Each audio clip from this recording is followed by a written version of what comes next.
out there, everybody, and thank y'all so much for joining us here on Expanded Perspectives with me, Cam Hale, and I can't do this alone. I have the king of fizzy water, the lord of the manor, Kyle Listen. How's it going, everybody? Yes, I'm here in Skeleton Studios drinking a... What do you got? It's not quite fizzy water. This is more like a tea. This is a Liquid Death Rest in Peach. Oh. It's like a iced tea with agave and with vitamins in it. And I like it, man. Tastes good. Dude, you're so healthy with all of the AG1 and the Liquid Death and the gummies and all this, that, and the other. Look, you're going to live forever. I hope so. Well, it's because it makes up for all the cheeseburgers and pizza and other stuff I eat. Yeah, right? I got to balance it out. That's why you work out. It's why you do the things you do so you can eat like trash every now and again. I still will drink a Dr. Pepper or two a week, but I've cut way back. Like I used to be a 3 or 4 Dr. Pepper a day kind of guy.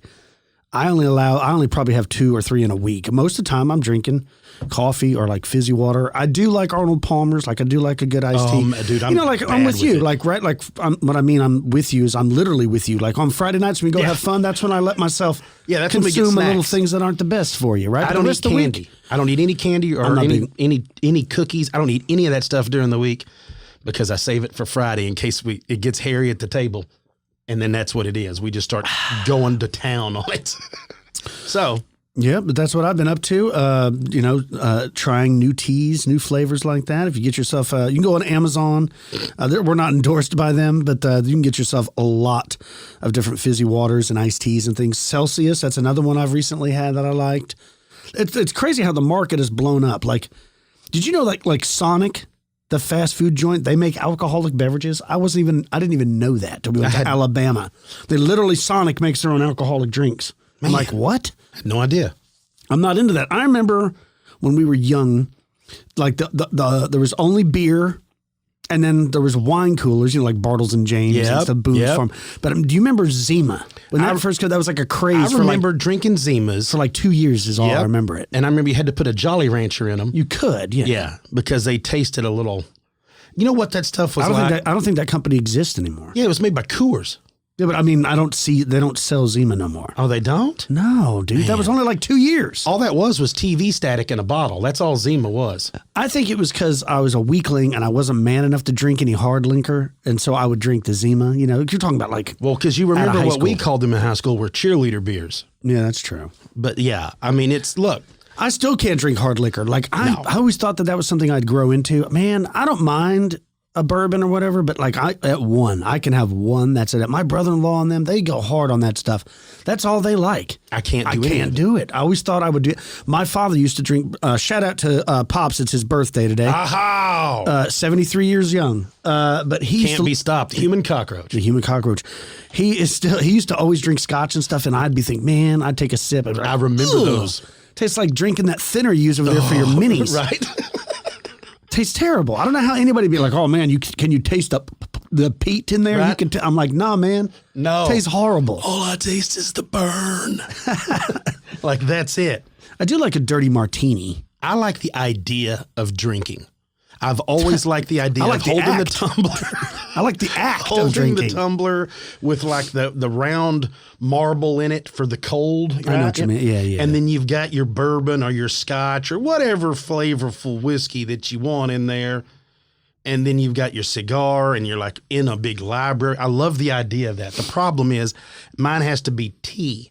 It would have to be like sweet tea in there where nobody knew because then I could do it. But no, like I said, I like martinis, but I think it's because when I was a kid, James Bond planted that seed. Yeah. Where you're like, dude, if you want to be a badass, you get you a martini. Well, that was always the idea behind shots, is watching all the old Westerns growing up, Westerns, right? Yeah. Everybody was just, you ordered up a slug of whiskey. Everybody get a shot of whiskey. And you got your handgun and a shot of whiskey. And it always turned out in violence. But, I mean, it didn't start that way.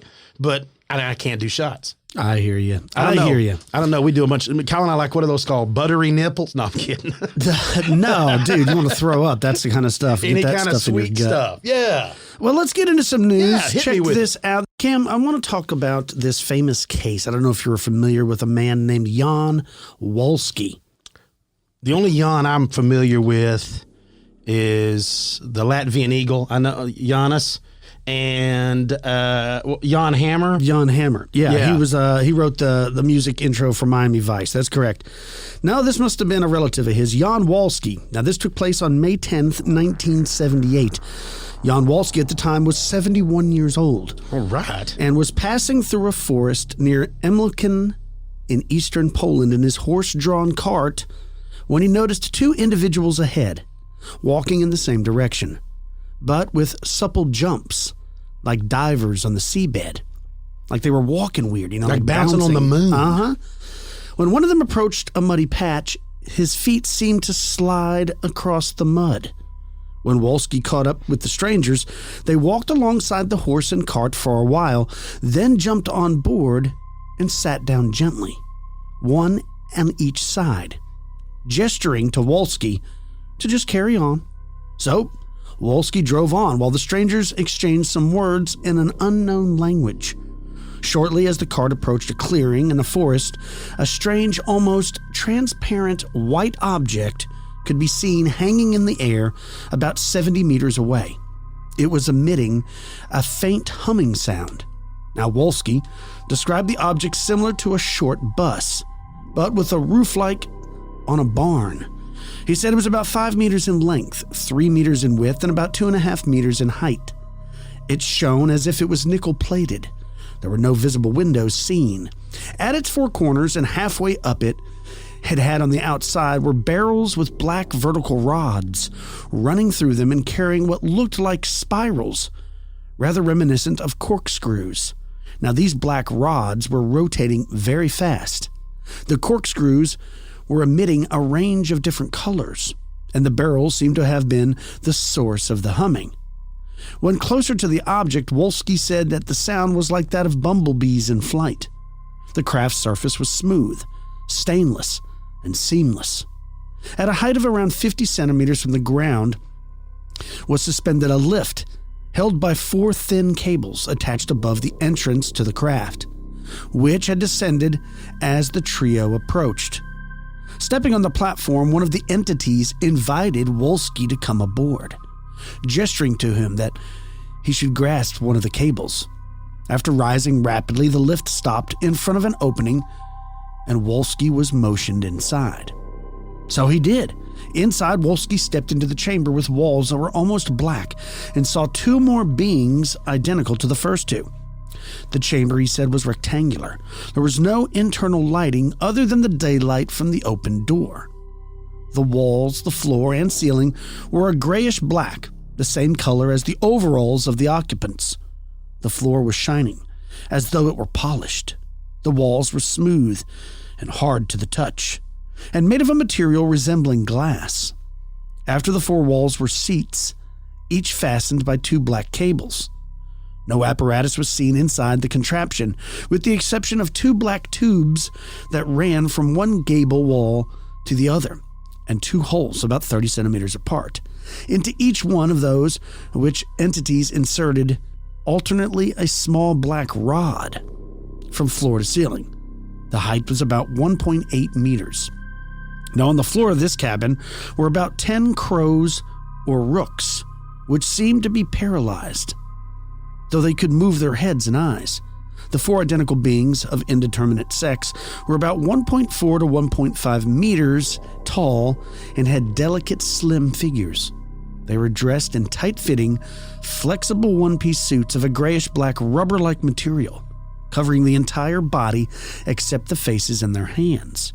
They had no pockets, no belts, or any fasteners were seen. Their legs seemed thicker than those of normal men. A hump was visible on the shoulders, as though something was contained under the suits. The slim, greenish-colored hands had 5 fingers, between which were 5 membranes, like webbing, except for a gap between the thumb and forefinger. He said their heads were relatively large, with faces of an olive green or greenish-brown hue, having high cheekbones that gave them an Asiatic appearance. The eyes were almond-shaped, very long. They were dark and appeared to lack any whites of any kind. In the place of the nose, there was only a slight protuberance, with 2 small vertical openings. The mouth was straight and thin. Their teeth were white. No hair was visible on their face. I think he's describing the Greys, Cam. This is exactly what the Greys are always described as looking like. Exactly what it sounds like. He says, when these beings smiled, the mouth twisted to one side with the effect of a grimace. Their speech was rapid and delicate. They had a polite, gentle demeanor, and Wolski felt no fear while in their presence. The beings indicated to Wolski that he should take off his clothes, and one of them helped him undo his shirt buttons. Facing him less than 2 meters away, one of the beings held in each hand a gray disc-shaped object. It said the word Buzz OS on it. No, I'm kidding. No. It said that it seemed to be attached to the hand by something like a suction pad. The discs were vibrating and emitting a dull humming sound. Wolski was positioned with one side facing towards the entity holding the discs. Then, with his back towards him, and finally with one on the other side, he began to feel strange.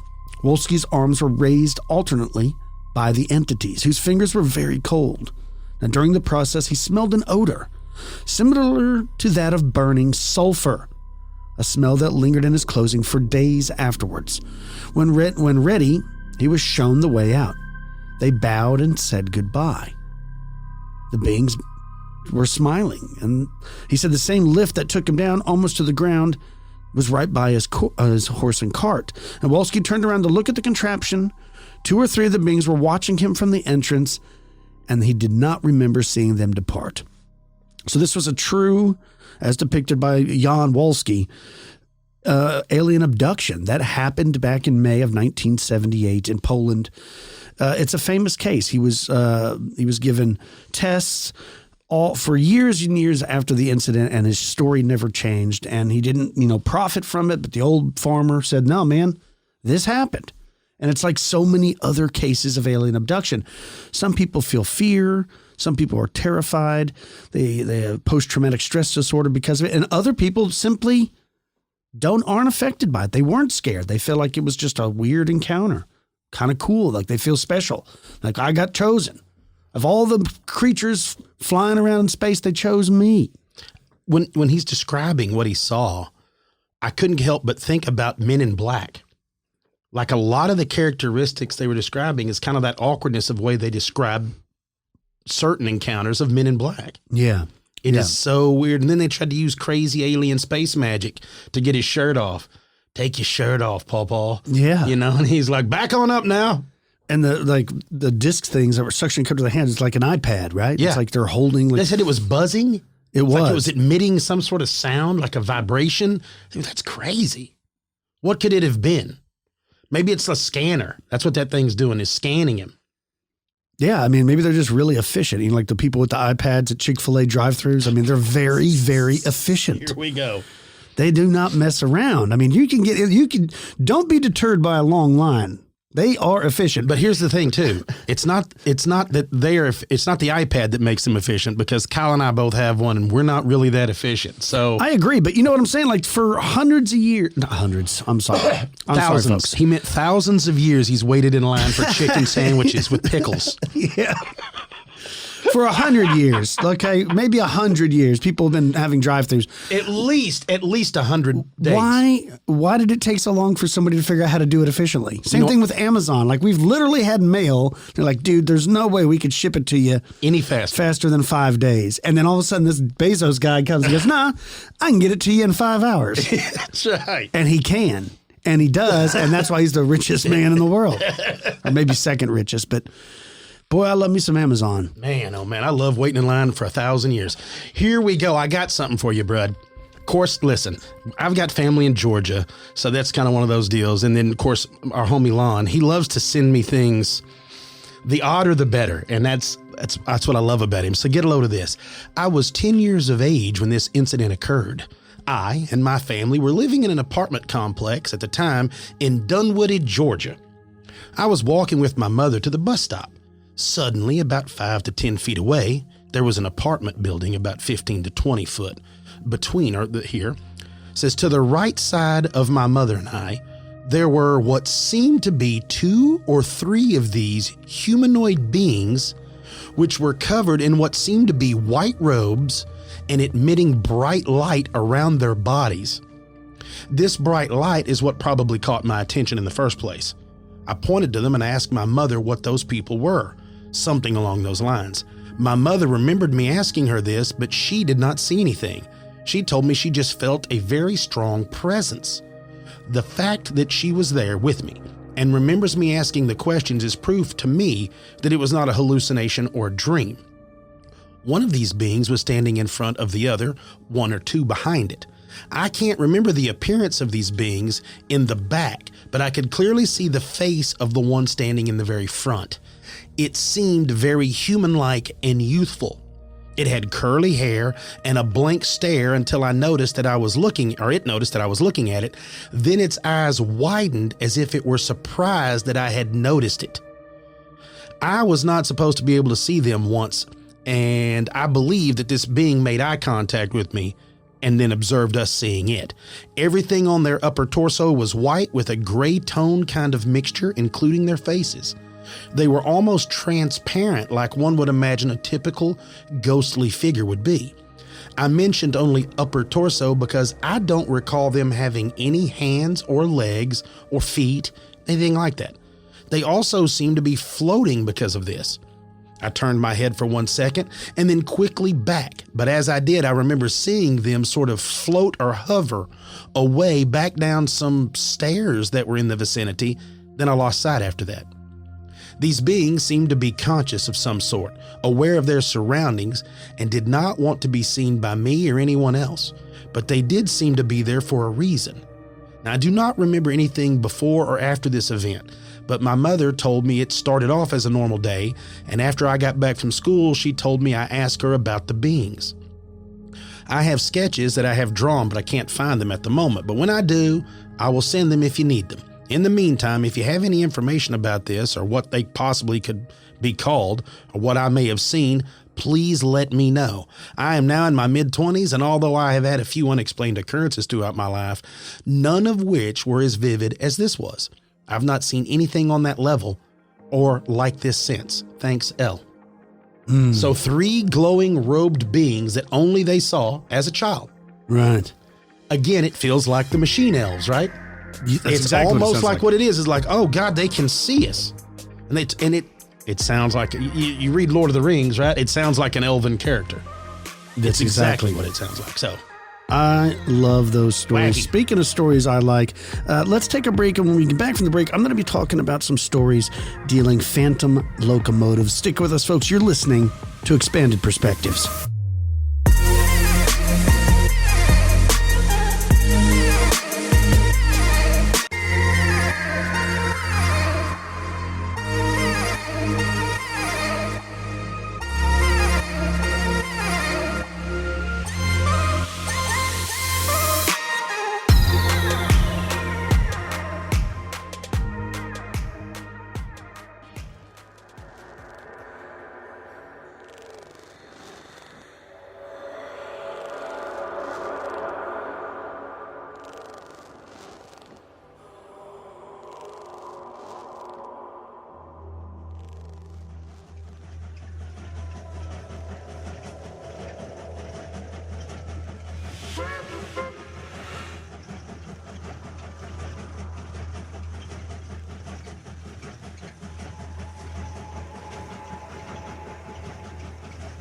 People commonly think of ghosts and apparitions manifesting in only human form.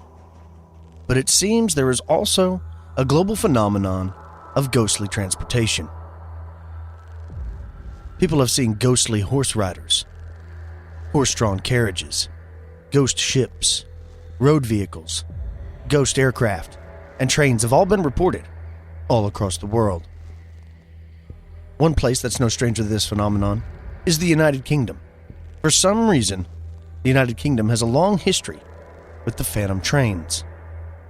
Starting off in the southwest of England, the sounds of a phantom locomotive are said to echo along the tracks in a tunnel at Box, Wiltshire, near Woodchester Mansion.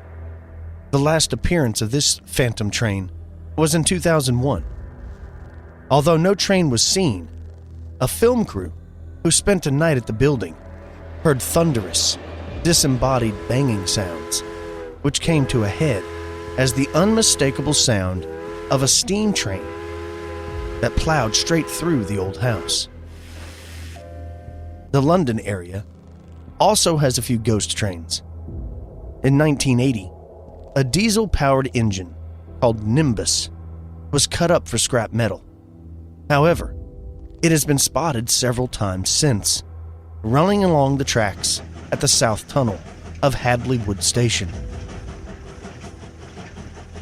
A stretch of the Northern Line, which is part of the famous London Underground, is reputed to be haunted by a spectral steam engine between East Finchley Station and Wellington sidings. During the Second World War, building work commenced on Highgate High-Level Station, but the station was never completed. Nevertheless, locals occasionally report hearing a steam train in the area where the track was supposed to have been laid. Lincolnshire is home to a couple of ghostly trains. In the 1920s, a rail crash occurred at Ancombe Bridge near Elsham during foggy weather. 4 people lost their lives in the accident, and ever since, a ghostly train appears at the accident spot, but only during foggy conditions. The train is said to emit a soft glow. At Hallington, near to where the old station stood, many witnesses have reported hearing the sound of an old steam locomotive passing during the night, even though the track was closed in 1956. At Halsall, in Lancashire, a man decided to shoot some video footage at a nature reserve. As he stood on a disused railway bridge filming, he heard the unmistakable sounds of railway carriages speeding along the disused tracks below. But when he looked down, he saw nothing. One story takes place in Scotland, which seems to have several stories all its own. Part of the old Highland line lies at Dunfale in Moray. The line fell into disuse many years ago, and the track itself was ripped up and removed. However, a ghostly train is said to haunt the route where the tracks once lay. Although the train's interior lights are always blazing, no one is seen inside. It also has been seen passing the site where a nearby station once stood. Other witnesses report being blown backwards by a large rush of air, as if a train had just shot past them at a very high rate of speed.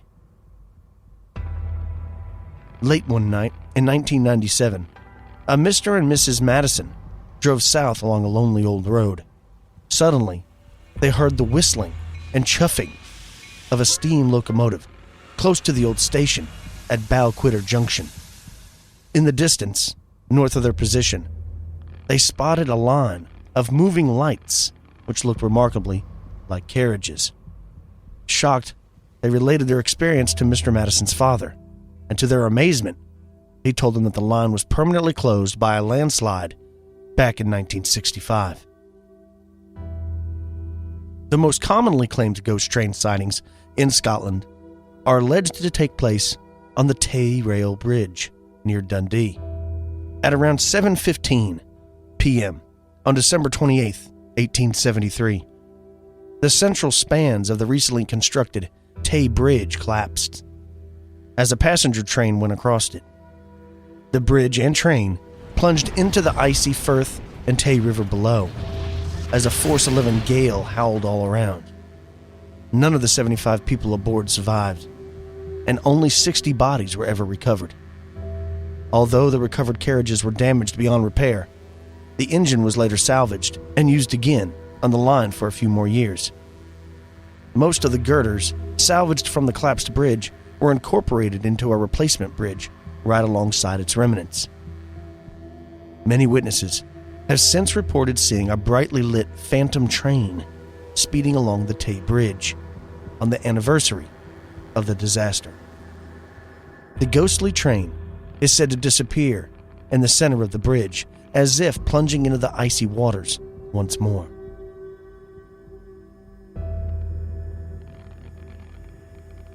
But the United Kingdom isn't alone in its sightings. There are other countries, like Russia, France, Germany, even America, where these phantom trains are seen.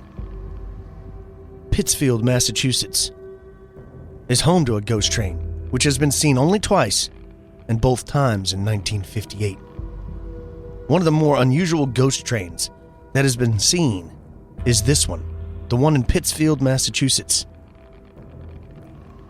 In February 1958, a man named John Quirk, who was the owner of the Bridge Lunch Diner at the corner of North and Eagle Street in Pittsfield, was astonished one day during the lunch service when he and several of his patrons watched an old-fashioned steam locomotive barreling down the tracks at a very high rate of speed. The train was heading eastbound, and although it was traveling at a very high rate of speed, Quirk recalled that he could see every detail of the train, right down to the pile of coal in the tender. He stated that the engine was pulling a baggage car and a half-dozen coaches. John instantly knew that something wasn't right.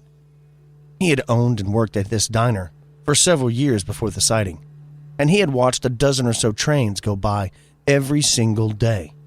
So he was more than familiar with what an average train looked like at the time. That's one of the reasons this train stood out. Quirk reported the speeding train to some local railroad officials, and they looked at him like he was crazy. One of the men and John were friends, so giving the friend the benefit of the doubt, he decided he would look into it some more. Well, after a thorough search, he came back to his friend John and told him that what he saw was impossible. There simply were no records indicating an eastbound train to be passing through Pittsfield at that time. And what was more perplexing is the fact that steam engines hadn't been operated on that line for several years. About a month later, the speeding locomotive came rocketing past the diner again. It looked the same, arrived at the same time of day as the last sighting, and once again was barreling down the tracks, headed eastbound. Several patrons and employees saw the train as well. Stephen Strauss and Tim Kautsunicolas saw it and backed up John's outlandish claims. Now, this was not necessarily a good thing for Mr. John Quirk. Many people in the town began to mock him and say that he was losing his mind or simply making up a good story in order to attract business at his diner. But John and several other people all claimed to be bearing witness to the same thing: a steam-powered locomotive pulling 5 or 6 coach cars, moving at a high rate of speed eastbound. None of them ever changed their stories. So what was this ghost train witnessed by John and this small group of people? In a 2006 article about the Pittsfield ghost train, Joe Derwin points to an accident in late August of 1893 when an express passenger train headed from Chicago to Boston wrecked near Chester, approximately 30 miles east of Pittsfield. 13 were killed in this wreck. So is this the cause of the phantom train? No one knows. Newspaper articles from late August and early September of 1893 state that the train crashed approximately 1.5 miles below Chester while crossing a weak iron bridge. 2 sleeper cars, a buffet car, and a diner car fell into the river below. Now, local maps of the area indicate that this most likely would have been the crossing over the Westfield River, nearly 30 miles away from the diner in Pittsfield. One thing I have to remind you, the ghost train only appeared to people inside the diner. But why? According to newspaper articles, such as the one that appeared in the September 2nd, 1893 edition of the Roanoke Times, the bridge was in the process of being upgraded to support the weight of heavy locomotives, but the work crew had gone to dinner before finishing their work. The train crashed while the workers were eating. The train's passengers were also eating dinner when the bridge collapsed. Newspaper reports state that the survivors were those in the 2 coach cars, while the victims were those who were in the 2 buffet or dining cars, for a total of 4 cars that went into the river. Interestingly, the report of the accident, which appeared in the Ohio Democrat, stated that the train was running 7 minutes behind schedule and probably was speeding in order to make up lost time. On September 8th, the Vermont Phoenix reported that the construction workers were to blame for the disaster. At a hearing held in Boston, the foreman of the bridge company testified that the rivets had been taken out of the bridge's upper cord and were not replaced with drifting pins, and this allowed the bridge to collapse beneath the weight of the locomotive. The crew apparently was going to finish the job after returning from dinner. Since the nearest town with a restaurant would probably have been Pittsfield, perhaps that's the reason why the Phantom train only appeared to those inside the bridge lunch, was because it was the site of a restaurant where the lazy bridge workers had gone for dinner. And maybe the ghost train was intended to be a ghastly reminder of their negligence. I'm inclined to believe that the ghost train, if it existed at all, was indeed the Chicago Limited Express bound for Boston. The train was speeding eastward, as diner owner John Quirk reported in 1958. Newspaper reports indicated that 4 cars plus the engine fell into the river, while 2 coach cars and a smoker car remained on the tracks. That makes a total of 7 cars plus the engine. All who witnessed the ghost train described a speeding steam locomotive pulling a half-dozen coach cars and a baggage car for a total of 7 cars plus the engine.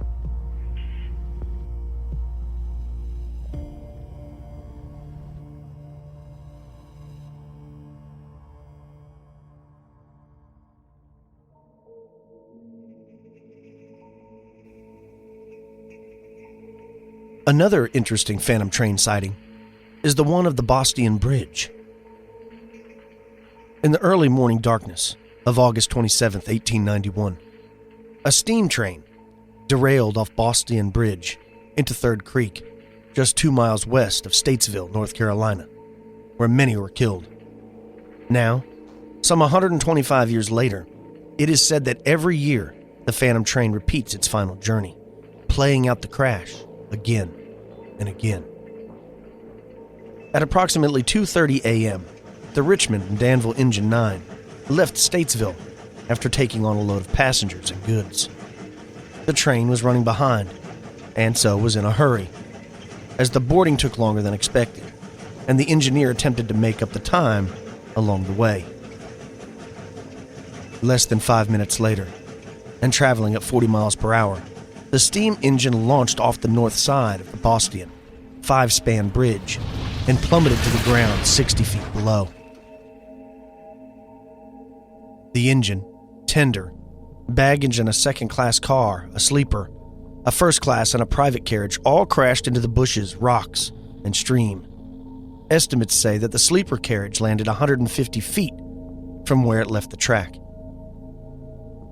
Cars ended up on top of each other, crushing those in the carriages below. First class ended up crushing second class, and the private car crushed the public sleeper car. Much of the iron from the tracks was taken with the train, piercing carriages and adding to the already tragic scene. Several survivors made their way on foot to the closest town in order to tell of the crash and to grab hands for the rescue efforts. It took the rest of the night and well into the next day for searchers to locate all the survivors and, of course, all of the dead. Convicts were brought in to help with the search and cleanup. It was not until the scene was completely cleared that the full horror of the event could be told. Many of the victims, who did not die in the crash itself, died as they slowly drowned in the waters of the creek below. A Miss Llewellyn Poole told how she held her mother's head clear of the water until her strength faded and was unable to bear the burden any longer. She had to sit there and watch as her body gave up, allowing her mother to drown right before her eyes. the engineer, was pinned under the engine's cabin where he died. Next to him were two of the female passengers who had been thrown clear of the first-class carriage all the way to where the locomotive lay. The injured were taken back to Statesville, but as there was no hospital, they were put up and cared for in private homes. The dead were taken to a tobacco warehouse where families and friends could view the bodies of those unidentified. It didn't take long for onlookers to come to the site to have a look at the tragedy for themselves. The coroner came to the conclusion the wreck was caused by the removal of railway spikes, causing the track to become loose. It took 6 years to find the culprits, and 2 men were convicted after making confessions, while they sat in jail for an unrelated crime. Altogether, 23 people lost their lives in this wreck, and many more were injured, both minor and crippling. The Boston Bridge train wreck would have essentially faded into obscurity if it were not for the events that took place on the location years after the tragedy. Exactly 1 year following the wreck, some people were walking near the bridge when they heard an almost almighty crash and a distinct sound of twisting metal. They immediately made their way over to the sound when they were met by a man in a railway uniform who asked them for the time, even as he stood staring at his own pocket watch. The group ignored him and ran onto the bridge to look below. Seeing by moonlight that nothing was there, they turned back to the man who was now gone. It is believed that the group had run into the elderly baggage master, Hugh Linster.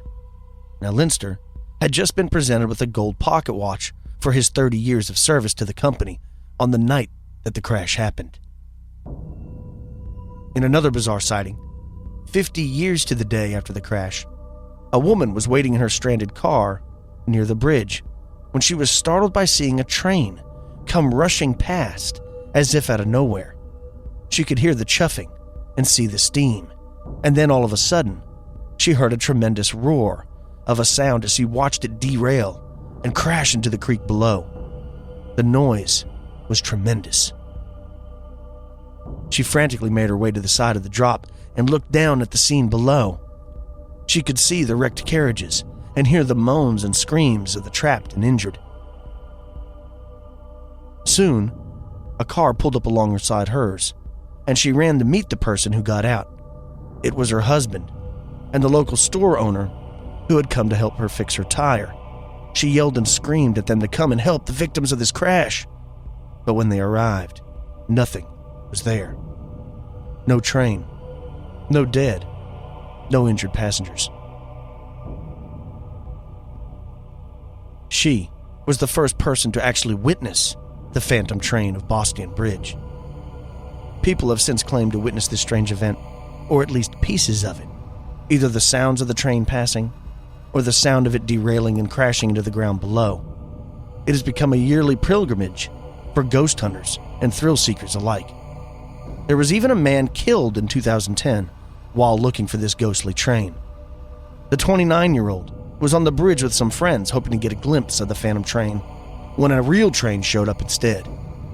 The engineer blew the whistle and tried to slow the train down as much as he could, but it was too late. All but 2 of the group made it to safety. The man from Charlotte pushed a woman off the side of the bridge to safety. Now she fell 30 or 40 feet and suffered some injuries, but he was struck by the train and killed. Still, some people ventured to the site, and no doubt, this August 27th, just like every other, another group will venture onto the bridge and press their luck as they attempt to witness the phantom train for themselves.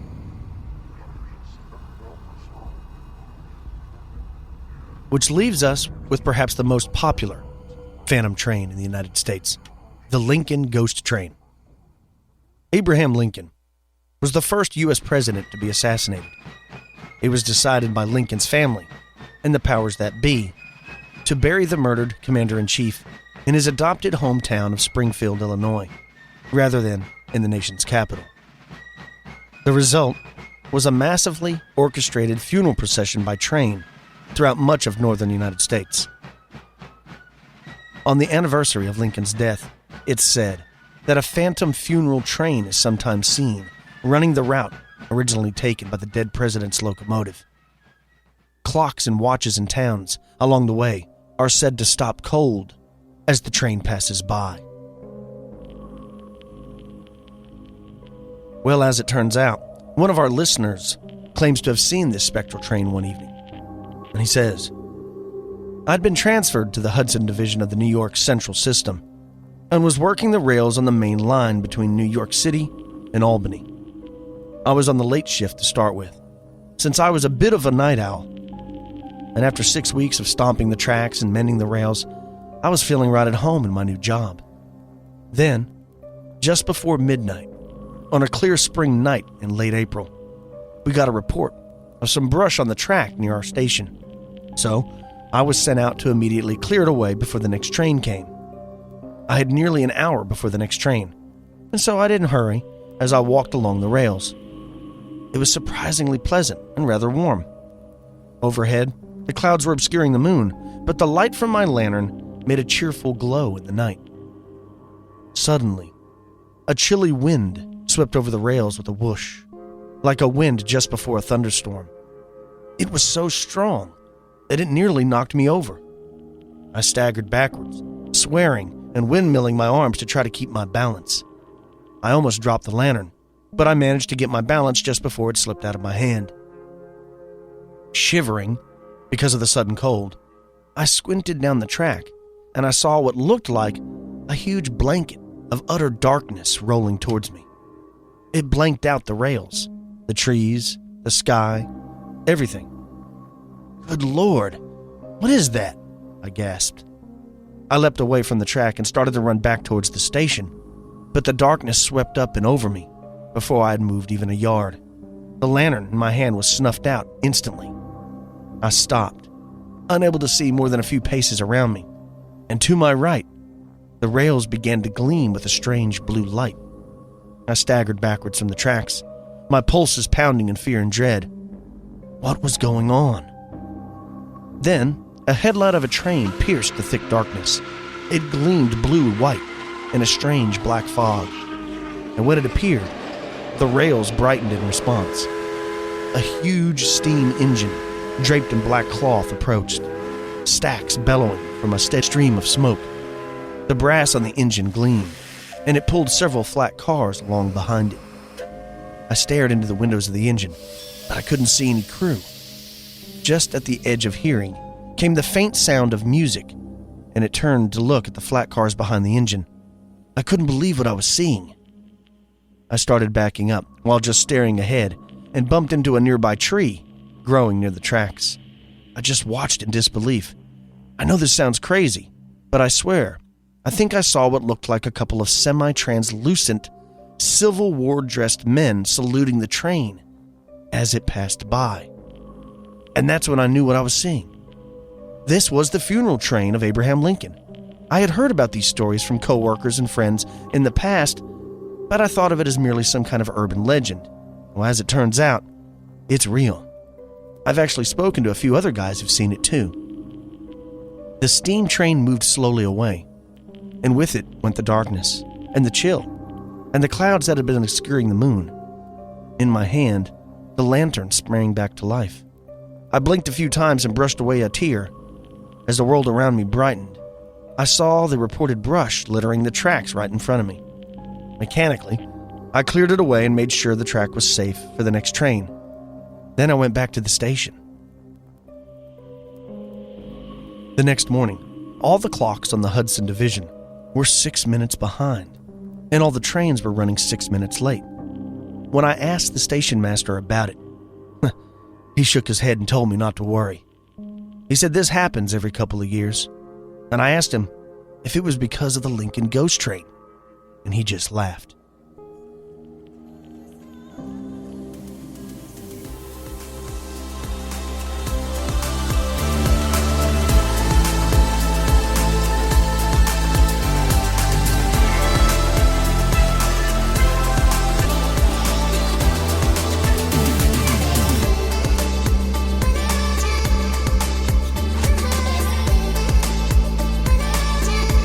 And we're back with expanded perspectives. Hope you guys enjoyed those stories. I like those stories. I don't know what it is about that. It's the romanticism, I guess, of the railways and the railway system when it first hit this country back when Vanderbilt and all those guys were developing the railroad system. How cool must it have been to be back in those days when the train travel was first a thing, you know? I don't know. It must have been really cool. I'm not talking about it was cool to build it, but to see it for the first time, you could take a train and go all the way to the West Coast and what that must have been like for people of that era, where normally it would take months to get there. Now you could be there in a couple days, and how that really brought East and West together and how it changed everything in America. That's what the beginning of the stories. But then these stories persist over time, and there's these tragic events that happen. And for whatever reason, wherever these tragedies transpired, people later will see the ghostly remnants of a moment in time. Like it'll just replay itself, and people will see that phantom train. Why trains? Why don't we see phantom airliners? Why don't we see too far up? You know what I'm saying? Like, why not other types of travel? We don't see ferries we don't see and tugboats we and see phantom ships, and we see trains, and that's pretty much it. Yeah, it's like, oh wait, we have got stories of phantom cars. Yeah, and where truck they do seem drivers like and that, some. yeah. I mean, there are a few, but for whatever reason, it's like the train. It's the romantic idea. At least that's the way I feel. Is for some reason I really enjoy trains. I was never the kid that had them like the models, right? I never had any of that. But I've always thought it was neat, like you're talking about, but it was mainly, I think, for the travel. I have never been, I've been on small trains and subways and things like that. And, like in New Jersey, and you go to. You're talking about riding a train. You take like a train from Red Bank to the city and stuff. Like I've done lots of that, right? Things like that. But I've always wanted to do like a trans-Canadian railway. I'm sorry, I can't talk. Where you go from Quebec City all the way over to Vancouver and through the mountains and stuff. How cool would that be, right? It would be awesome. Or like to go to Europe and go to Transylvania. We gotta go and take it by train and stuff. I think I've told it on the podcast before. When Luke was real little, we were taking a plane and we were flying up north. Oh yeah, you did. Yeah, we were going to Philadelphia, and in the air, he was like, "Where are we landing?" I'm like, "Pennsylvania." He started freaking out because he thought we were going to Transylvania. Yeah. I got something I got to ask you, bro. I know you've probably seen this. I know lots of people have sent it in to us. There's been a couple sightings of some strange-looking UFOs. Yep. The last couple of weeks. The one was like a Colombian model, Valentina Velez or something like that. She was on a private plane and she was able to film something out the window. Did you see the footage of that? And Yes, sir. It's crazy, right? And then there was another one where there was a pilot around 20,000 feet filmed this diamond-shaped object flying by. And it looks like you think a UFO would look like, right? Like the one the pilot shot especially, it kind of looks like Independence Day, what they were flying in Independence Day. My question is this thing really flying that fast, this craft, or is it like a Mylar balloon? And because they're passing it, it gives the impression that this thing's flying by really fast, but it's not, You see it, and it's so fast, and it's taken out of context. It's hard to tell what it is that they're seeing. And I'm angry that I don't have a better explanation, but I know people send it to me, and I wished I had a better explanation. But it's just, look at these images here, right? Okay, so that image that you're showing right there, the one thing that I have seen it whenever they film it as it passes. I will say this, if that is truly the craft, right? If that's what it is flying the way Bob Lazar said it flies. I agree. It is moving so I'm only saying that because of this. If it is something that's not a craft, let's say it is a weather balloon, it is a Mylar balloon, it is something like that, what are the odds of it forming that shape as the plane passes at that exact moment to look exactly like how Bob Lazar describes them flying? Well, see, and that's like the shape of that looks like Flight of the Navigator. It's exactly what it looks like. And the reason, which already makes me always start wondering when you see him after Lazar talked about it, and then Disney releases Flight of the Navigator, you're like, wait a second. But maybe that's the way they really do look. That's what I'm saying. Is maybe they knew too. Like I'm not shooting it down. I'm not saying this is untrue. I'm saying I think it is. One of the theories is that they're either coming out of the ocean or there's a mothership somewhere and it's sending down. And these are probes. That's why they look tiny. The Tic Tac things, they're small. There's no occupants in them. They're just if drones. we have drones, why wouldn't something else have drones. Except their drones are AI driven, extremely I intelligent. mean, how drones. far away are we from AI driven? About 2 years. Right? I'm saying. About 20. It's probably, well, look, I'm lying. It's probably already happening in the military. So let's say commercially, readily available to civilians, 36 months at best. I mean, have you seen? Yes, I have. Don't even bring it up because it freaks me out. It's terrifying, Yes. the things that these drones are doing. It's ridiculous. I mean, I saw a video recently where this was in the battle in the war in Russia and Ukraine. And there was a Russian tank. And on top of the tank, they have the ports that open up. And it's open, I guess, to ventilation. Well, there's this Ukrainian drone flying around. It sees that. It goes down, drops a grenade in that hole, kills everybody in it, and flies off. Wow. And you're like, I'm sure the guys inside were letting the air out. They had no idea. I've never been in one. Well, as a kid, I crawled in one, but it wasn't running, right? We just got like to go hang out in them at like the plane Pate show. Museum or something like that. Yeah. I can't imagine how hot those things must get riding around in those deals. Oh, yeah, yeah. And of course, you don't dare stick your head up, but now you don't dare open it. Man, these drones are changing the way battles are fought. Is the next war going to be our drones versus an extraterrestrial's drones? It's going to be like a drone war? I think dude, it might be. It's going to turn out exactly like the start of the Terminator does. I think so. That's it. That's what we're going to see with Skynet or whatever the heck it is now. Yeah, this I will say this, though. The AI's already taken over. That Flight of the Navigator ship thing that they filmed as it passes by and all of that stuff, I can't help but instantly be like, that's a real one. It does to me look like what a real one would look like. And that's what these people are saying. They're capturing them out of the windows of airplanes, whether it's a pilot or passenger. They're saying, hey, man, what is that? And they're capturing something. How long till old boy that with the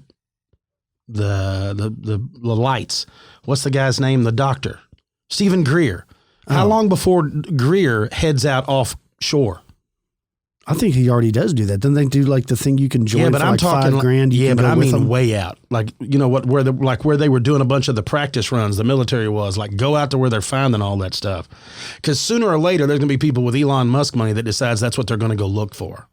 Yeah, what's the movie director? James Cameron or whatever? Yeah. Underwater exploration. Yeah, he was the Titanic stuff. Yeah. Yeah, send him out there. Let them find it and film it. That'd be the best one to send. He's that kind of guy. I'm sure he's listening. Hey, James, what's up, man? Go ahead and head on out. You can holler at me and Kyle. We'll go. Well, Kyle will go. I'm not going to go out there. I'm afraid of the ocean. Man, well, that's because you're smart, right? Yeah, like I remember when I was young. Beasts don't get you up here. People would make fun of me for being scared of heights, and I'd be like, "No, they'd be like, oh, you scared of heights?" It's like it's called being smart. That's what it's called. Yeah, I am. What do they always say? It's not the fall, it's the sudden stop. Yeah. That's the worst part. Yeah, if you're afraid of the ocean, you're a smart person, folks. I'm scared. If you're scared of heights, you're smart. It's the monster soup. Right, Cam, what do you got planned for the rest of the week? I know you've been watching the Stanley Cup Finals. Dude, I blame you for all of that. I've been staying up to ridiculous hours watching overtime games of all the playoff games, all because of you. I don't understand why they got to start games in Central Time Zone at 9 p.m. I mean, it doesn't make any sense. I get it if it's a West Coast team, but two teams that are located in the Central Time Zone starting at 9 p.m. just so they can do a doubleheader on TBS. It's frustrating. Why does it got to be a doubleheader anyway? How come we can't just like spread it out? Yeah, a little bit. Yeah. Start the games earlier? Yeah. I mean, come on, man. I'm old. People have DVRs. You know, people can tape it. We've been able to tape. I remember taping stuff on VHS. Listen how old this guy sounds, right? He's complaining about staying up late, and he's saying people have DVRs, folks, and can tape it. Yeah. You hear that? Tape it. Yeah. It's just old. Hey, people, tell me how far you used to walk to get to school. It's an old terminology. It was uphill both ways. I was at a guy's house. This is no BS. Here he is bragging again. I've been to a guy's house too. No, a couple weeks ago I was doing an appraisal. This guy had a room the size of your living room filled with nothing but VHS tapes. This guy. Did you get out of there as fast as you could? Because first of all, were they like video, like real videos, or like stuff that he had filmed himself? No. Like we're like store bought movies. Wow. VHS. He had it's like he bought a Blockbuster that went out of business. For all I know, he might have owned one, but it was pretty impressive. You know what's really sad? That's like having a whole room full of Beanie Babies right now. Yeah. Like those tapes are awesome. You could probably use them to, I don't know, keep a fire going. It was cool to see, though. It is you cool. Just don't see that stuff no more. I still have some. I've got them stored in my storage room, but I still have a box of VHS. I'm sure I have like home movies and stuff. No, I've got like Black Death. I got like a bunch of hunting videos Oh, of yeah, the that old makes school, like sense. the original videos of Dan Fitzgerald. You like Back to the Future 1 and 2. Oh, I've got those. I got, of course, all of the Indiana Jones. Indiana Jones, the new one's coming Lonesome out. Dove. Are you ready for the new one? Yes, I am. I've watched the trailer a few times, and yes, I am extremely ready for the new one. Me too. It's one of those, that's the guy, look, we've said it before, I'll say it again. I could have watched one of those Indiana Jones movies every year, man. I wish they would put him in a series, do whatever with Harrison as long as we got him, right? Because, look, I don't want to lose. Look, I lost Sean Connery, not Harrison Ford, man. That ought to be like a worldwide holiday. I feel bad. Yeah. That's Indiana Jones, man. Man, it's going to be awesome. If you have any stories you'd like to share with me and Cam, email the show, expandedperspectives@yahoo.com. You can call the show, 888-393-2783. Before we get out of here, let's not forget about our wonderful sponsors, AG1, folks. If you're looking for a simpler and cost-effective supplement routine, Athletic Greens is going to give you a free 1-year supply of vitamin D and 5 free travel packs with your first purchase. Just go to athleticgreens.com/EXPANDED. That's athleticgreens.com/expanded. Check it out. And Lumi Labs. If you want to get some free shipping and 30% off your first order of the best gummies you can put in your body, you're going to go to microdose.com. Use the show code EXPANDED. All right? Put that in. You're going to get free shipping, 30% off your first order. Everything's going to be in the show notes. It'll be done easy for you right there. That's how we'll take care of it. That's about all the time we have for this episode, folks. Till next time, I'm Kyle. He's Cam. Peace, y'all.